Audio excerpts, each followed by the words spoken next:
Yeah. Whoa. Welcome, friends, to Clobby'S Comics Corner. Spinner Rack. Time machine. September 1971. Week 4. The final week of our first month of traveling back through time for the year 1971. And buying comics at Clobby'S Comics Corner Time Machine comic shop, which of course is a TARDIS that is, and unlike it's the one that's stuck in the shape of a police box, this one is stuck in the shape of a comic book spinner rack. But hey, the chameleon circuit knows what it's doing because as those of you who have caught my previous videos, and I hope you will check those out. I'll leave some just links in the descriptions below. What we're doing here is, I'll just do it briefly, then I'll get going. Every week, we go into just as some of you may do now as comic book readers, comic book collectors. I don't know. I know a few people that still do it, and I used to. You go into the comic shop, pick up your new books off of your pull list every week, and you may grab a few others. What I've done here is I've used a wonderful website that I will again leave the link to this in the description below, called Mike's Amazing World of Comics. And this is a site on which, if you use the newsstand feature, you can go there and track any month in the comic books that came out any month by cover date or by release date. We're going by release date here. And what I've decided is to go back a nice even number, 50 years into, just getting into the Bronze Age, and show you all the comics that came out and the comic books that I was only 7 years old. Yes, I'm old, but even I was only 7 years old. The comics that I probably would have bought, I bought a lot of comics back then, but of course, this is my spinner rack. Is not just a spinner rack. In this case, it's a TARDIS. I'm in a comic shop. I have a pull list. The comics I would have pulled, but I'm going to combine my sensibilities as a 7-year-old, comic book, new comic book lover, and a 57-year-old, a guy right now in 2021 going back to 1971 and buying his new comics. What would be on my pull list? So I'm combining those sensibilities, and I've been doing 9 to 10 issues a week because there were tons of titles back then. It was a healthy, thriving comic book industry. Then a quick recap. And we'll get started on this week's books. Of course, at the beginning of the week, at the beginning of the month, I bought a bunch of titles, which I talked about in my previous videos, as you can see. That was week 1. And I had week 2. Go through them real quickly here, and we'll get to week 4. And I don't go into in depth for the story so much. I just kind of tell you a little bit about it, when they came out, of course, and who, the creative teams on these comics. Because it's been a long time since I've read some of these, and some of them it's possible I never picked up or never read at the time, because again, distribution was different back then, very different. So there we go with that. Now we're on week 4, and there was just a bit of a visual catch up there. Hence the 4 characters on the never mind. All right, so this is the end of September. Next week's video will fall in September, but it'll be October, the last couple of days of it. Tomorrow I will do a quick bits wrap-up video of this to talk about the books that didn't make the cut. Right now, I've got 9 titles for you. And it's strange because you know what? A lot of Marvels were there, but this week, no Marvel books came out. Strange, yeah. And I'll show you basically what I'm talking about here. Is let me do the share, because I should have shared that already.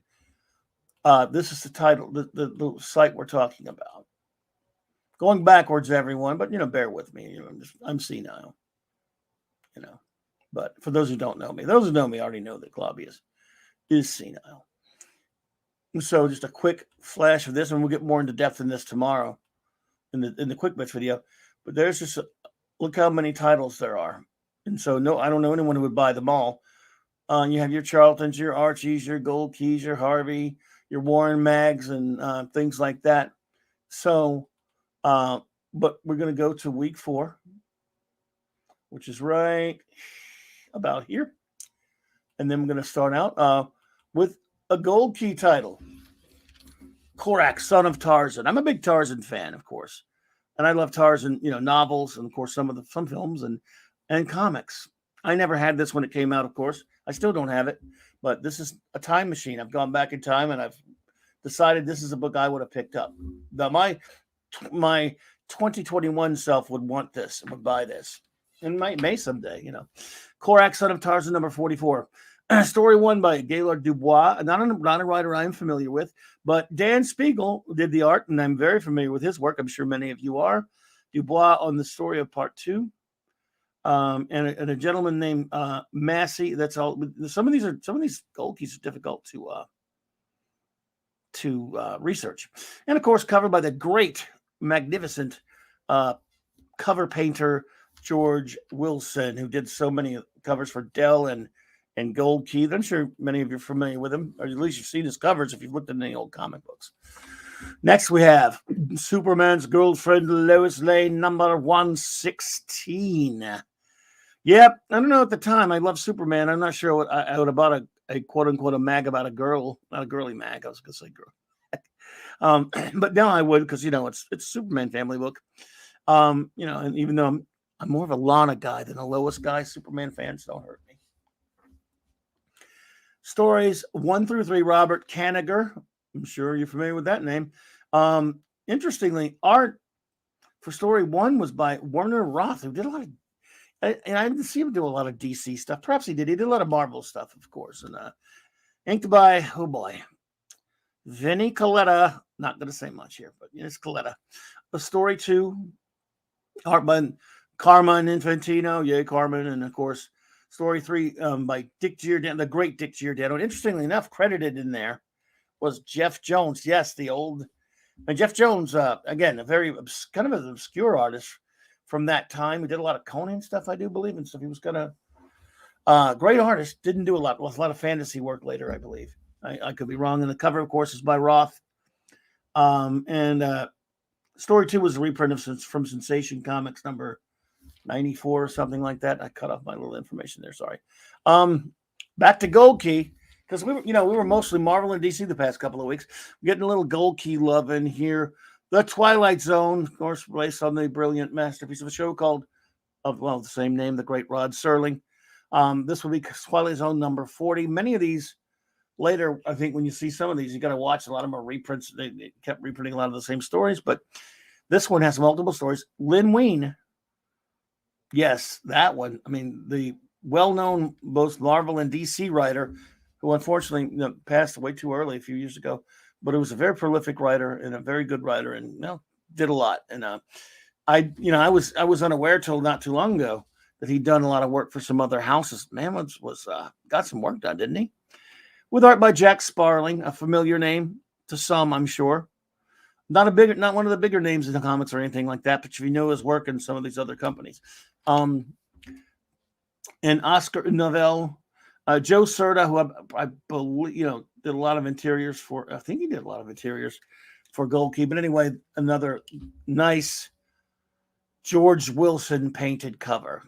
At least possibly. I wrote possibly on there because sometimes you can't identify who did the covers. I think it was. It's very difficult. Hold on. As I said earlier, the recurring theme in this month's titles, and I guess it's going to be that way a lot because it's the Bronze Age, is reprints, reprint fever. There's so many reprint books. Both Marvel and DC certainly didn't like competing with each other, but they liked less competing with some of the other companies, and they would flood those racks with reprints. Plus, it was cheaper. It was easier to do reprints, and but still some good reprints of good stuff. And if you were a kid that didn't read the originals, nothing wrong with that at all. Back then, this, just like I love a good trade paperback, I love these old reprints. Strange Adventures 233, Story 1, Ed Huron. Stories 2 through 4. The great Gardner Fox, who was in the Clobby'S Times Hall of Fame, which is number 3 of the Hall of Fame inductees will be coming soon. Of course, also by the great Otto Bender, did story 3. And various artists on these stories. Carmen Infantino, the great Murphy Anderson. Seymour Berry, Sid Green, names familiar to fans of the Golden Age, of course, in silver. Covered by the great Murphy Anderson. Again, a lot of these are reprints from Strange Adventures 161, number 51, number 69. They're all over the place. Mystery in Space, number 73. And I love me some Adam Strange. How do you not love yourself some Adam Strange, huh? Wow, come on now. Yeah, don't hear an amen on that one. Love him. And the rest of them here, let's see. I'm a huge Superman fan in general. I love Superboy as much as I love Superman. And we're talking gold, silver, bronze, And so I think I have this one. I think I still have this one. I mean, well, I've tried to complete my Superboy collection as much as I possibly can. A 48 page, they were called Giant. This one's not called a Giant. I used to use it Giant a lot, but yeah, like 25 center, 48 pages, only 25 cents. Superboy number 179. Stories 1 and 3. Leo Dorfman. I mean, he did a lot of work for DC. He also did some of the did a lot of those Filmation Superman and Superboy cartoons of the 60s as well. Bob Brown. I always liked Bob Brown. It's kind of some saw this kind of maybe a generic type of style, but I liked Bob Brown. He kind of got the job done. And when you think by Murphy Anderson, you gotta love him. I love me some Murphy. Story 2, a reprint from Superboy 92. They again couldn't find a story credit on it. It's not, sometimes they would leave credits out. But the art was, of course, by the great Curt Swan, one of the greatest Superman artists of all, in my opinion. And Stan Kay, who inked him a lot back then, covered by Swan, of course. Love it. Staying in the Superman family big time. We got a lot of Superman family stuff going on here, although the title's not, Superman family is not out yet. We'll get to it one of these days. Action Comics 406. Stories 1 and 3. Again, the aforementioned Mr. Leo Dorfman. Curt Swan, Murphy Anderson, the Swanderson team. Look, I love Swan anyway. But when inked by Murphy Anderson, that Swanderson team that is just legendary, that is my Superman art team of all time. The Hall of Famers there. And yes, I have Curt Swan in my Hall of Fame on the two that I've done so far. Story 2, reprint from Brave and the Bold, number 53, by Mr. Continuity himself, Earth B, Bob Haney, and art by the legendary master Alex Toth, with, of course, some say Toth. I don't know. Shout out to my late great friend Mark C., who was a huge fan of Alex Toth. He said Toth, I think. I always say Toth. It doesn't matter. Great artist, great master. And again, another wonderful Swanderson cover. And we have Adventure Comics 412, staying in that Superman family. This is, of course, when Supergirl, they couldn't decide on which costume to give her. This one notably written by, and he was writing other stuff, don't get me wrong. Story 1, John Albano, but I mean, wasn't he like the co-creator of Jonah Hex, if I'm not mistaken? And he wrote a lot of Western stuff, but and there you go. Art Saff.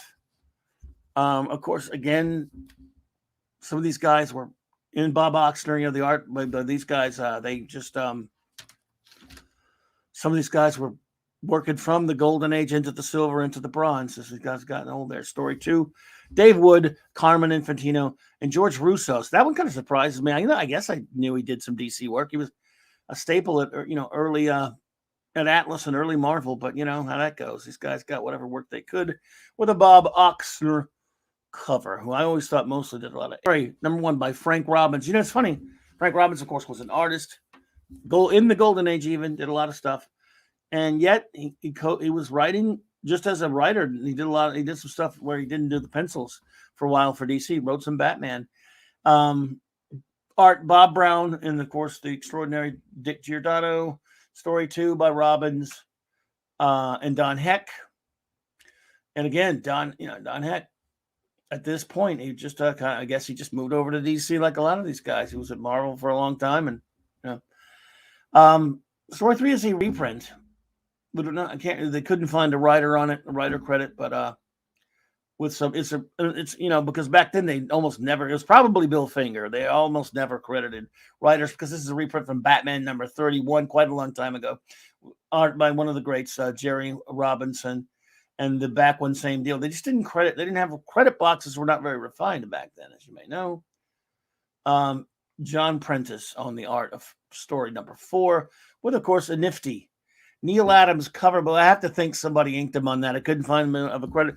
That's Neil Adams layout with definitely inking Giordano or somebody. Maybe not Giordano. And I wanted to go weird on this last one because I did not buy this comic when it came out, and I don't know if I would have just turned up my nose at it as a kid if I'd even seen it on the rack, and maybe I did a long time ago. But I thought this is one, and my 221 self would not be able to resist buying this one just because I like the weird stuff from Gold Key and Charlton and things like that. So I would probably pick this one up. The Microbots, number 1. Stories by Lynn Wayne. Man, he got around. And Jack Sparling. Jack Sparling also got around back then. So I would have picked this one up just because it looks fun and crazy and weird. And if I ever run across it, I probably will pick it up. I would like to read this. I have not read it, folks, full disclosure.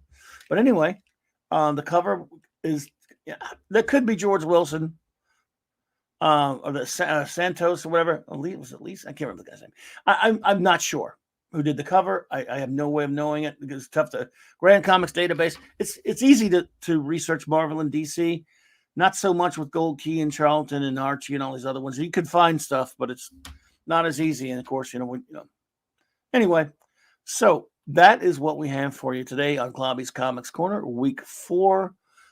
Tomorrow there will be a cleanup video, as I call it, Clobby'S Quick Bits, where I just talk to you a little bit about the books that didn't make it and give you kind of a perspective on how many titles that were out that month, and give the others some love to the comics that didn't quite make my folder. And of course, any of the books, and when I do it tomorrow, just you can send me comments or whatever, tell me some of the books you would have picked up. I really appreciate that. So sorry I'm talking fast. This video is running a little bit long, but I want to thank you all so much. Anyone who's listened to all of this, me drivel on about comics, I do appreciate it. And thank you. We'll see you tomorrow. And I'll be streaming tonight. Oh, I say that in a video. Anyway, good night.